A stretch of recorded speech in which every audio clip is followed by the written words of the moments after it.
10 Mysteries of the Aryans. Aryan is perhaps the most controversial term in archaeology. Originally as an identifier of the Indo-Iranian people, Aryan referred to a cultural and linguistic group, not an ethnicity.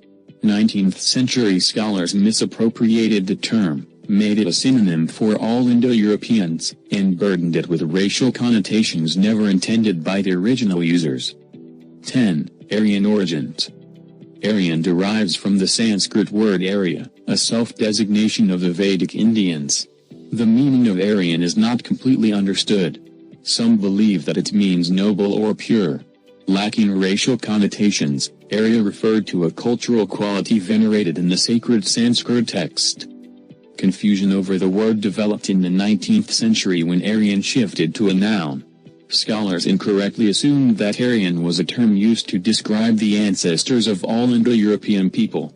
German nationalists imbued this term with racial baggage, placing themselves at the top of the racial hierarchy and making themselves the rightful inheritors of all the sacred Sanskrit texts. 9. Indus Valley Vacuum. For decades, scholars believed that the Aryan migration to the subcontinent was one of conquest. Glorious charioteers crossed the Hindu Kush and steamrolled over the inferior Dravidian culture. For many, it was a clear indication of the superiority of the Aryan civilization. However, it turns out that the image is just plain wrong. The Indus Valley civilization was one of the most sophisticated of the ancient world. The first evidence of religious rites goes back to 5500 BC. Farming communities developed around 4000 BC, with urbanization, including a complex underground system of drains, occurring around 2500 BC. 8. Genetic signature of the Aryans. In 2011, researchers from Hyderabad Center for Cellular and Molecular Biology declared that the Aryan migration was a myth. According to Dr. Lalji Singh, there is no genetic evidence the Indo-Aryans invaded or migrated to India or even something such as Aryans existed. It turns out that they were looking in the wrong place. Earlier this year, researchers published an article in the journal BMC Evolutionary Biology that stated, genetic influence from Central Asia in the Bronze Age was strongly male-driven. Previous Indian genetic studies focused only on DNA inherited from mothers. The recent study focused on male Y chromosomes. They discovered that 17.5% of Indian male lineage belongs to the R1a haplogroup. 7. Mein Kampf's misinformation. While imprisoned for a failed coup, Adolf Hitler dictated Mein Kampf. The manifesto became the de facto Nazi Bible. By the dawn of World War II, it had sold 5 million copies and been translated into 11 languages. A central theme is the superiority of the German race, which Hitler refers to as Aryan. The Aryan mythology provided Hitler with a powerful motivation: restore the glory of the Germanic people and expand into Russia, the Aryan homeland. The origin of Hitler's incorrect assumption began in the late 18th century. Fascinated by the connections between Sanskrit and local tongues, European linguists invented a mythic race called the Indo-Aryans, the common ancestor of Indians and Europeans. 6. Language of the Aryans. Sanskrit is the sacred language of Hinduism. Many believe that it arrived with Central Asian cattle herders who appeared in the subcontinent during the Bronze Age. According to legend, the god Brahma created Sanskrit and gifted it to the sages. By the 2nd millennium BC, the tongue had been crystallized in written form in the collection of sacred hymns known as the Rig Veda.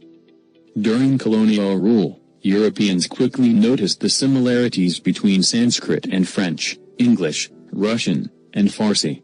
A theory developed that they were all the descendants of an ancient language known as Indo-European. As the languages of South India are derived from the Dravidian language family and not Indo-European, British archaeologist Mortimer Wheeler proposed the Aryan invasion theory. This stated that Central Asian nomads swept into the subcontinent sometime in the Bronze Age, caused the collapse of the Indus Valley civilization, and emerged as the culturally dominant force in the area.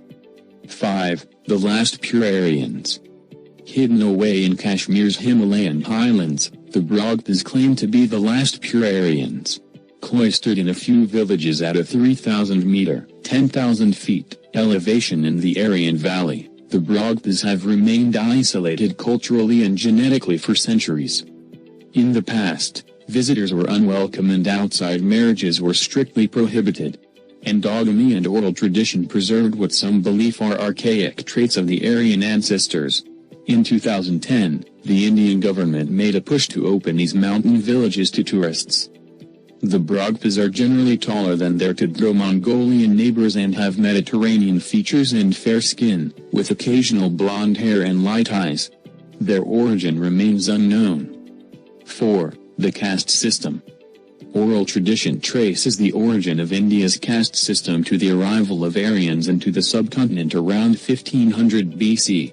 Scholars have long believed that the system of class hierarchy was set in place to formalize relationships between the new arrivals and the indigenous inhabitants, whom they considered inferior. The usage of the words dases or desi, both of which translate to slaves, suggests that the system may have grown out of the enslavement of the region's indigenous inhabitants. The caste system is composed of 4 classifications based on occupation.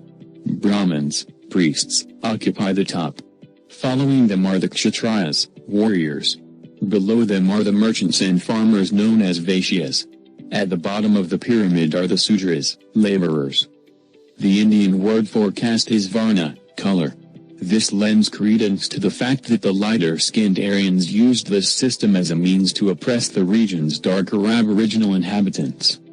3. Uneartherian cities. In 2010, Russian archaeologists announced the discovery of ancient Aryan cities on the southern Siberian steppe. Dated to 4,000 years ago, these 20 spiral-shaped settlements rival the size of Greek city-states and were each designed to house 1,000 to 2,000 individuals. The cities were first explored over 2 decades ago. However, their remote locations have made them virtually unknown until recently. Experts believe that there may be as many as 50 more settlements to be discovered. Along with evidence of structures, researchers also unearthed equipment, chariots, horse burials, and pottery.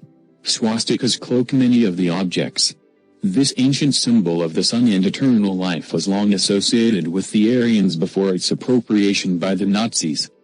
While these settlements are definitely Indo-European, there is no direct evidence that these were the individuals who went on to settle in northern India.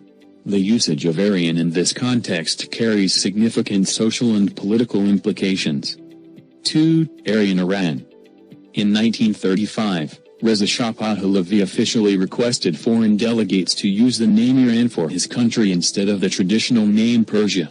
Many believe that the name Iran means land of the Aryans. The name originally derives from the Old Persian word arya or arya, which was a self-designation of the Indo-European-speaking inhabitants of the area. This is a cognate for the Sanskrit word arya from which Aryan emerges. In 1862, scholar Max Muller claimed that Iran means Aryan expanse. However, the racial connotations of this reflect a fundamental lack of understanding.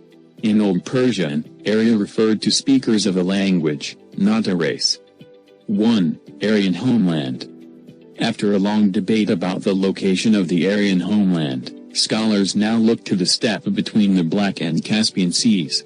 Experts refer to the Bronze Age culture of Central Asian pastoralists as the Yemnaya. With their wheeled chariots, pit graves, and Indo-European language, the Yemnaya spread their culture and genes east and west. There is no definitive archaeological evidence to connect the Yemnaya to the subcontinent. Elsewhere, pit graves and ceramics provide clear signs of these pastoralists.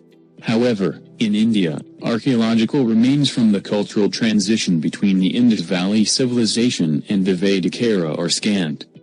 It would be a mistake to refer to the Yemnaya as Aryans. At this time, it is impossible to say whether these Central Asian nomads were the ones who brought Indo-European culture to the subcontinent.